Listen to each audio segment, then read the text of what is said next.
Min bir dərdin dərmanı bal. Püştaxtaların bəzəyinə çevrilən bu şirin nektar əksəriyyətimiz üçün əvəzsiz nemətdir. Görünüşü ilə könül oxşayan şirin xəzinənin dadı ilə yanaşı orqanizmimiz üçün faydası da çoxdur.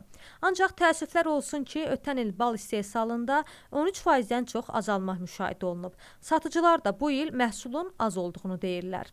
Bal demək olar ki, istehsal bir azalıb.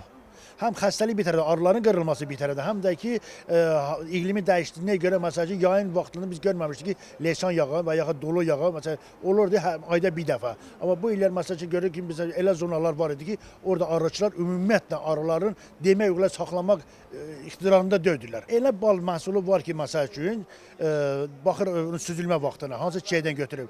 O, məsələn, əvvələ götürdüm 15 kilo, 12 kilo, 9 kilo, götürmüşəm 5 kilo. İstər-istəmə onun qiymətində artım var. Bal istehsalındakı azalma qiymətlərə də təsir edib. Keçən ilə nisbətən bal 5 manat yüksəlib. Keçən il eləmiş ki, 25 manata vaxt İsmailli zonasına idi, qaratikan balı.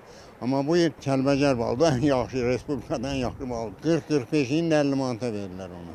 Mütəxəssislər də deyirlər ki, arı ailələrinin sayındakı azalma bal bazarına təsir edən əsas amillərdəndir. Amma digər səbəblər də az əhəmiyyətli deyil.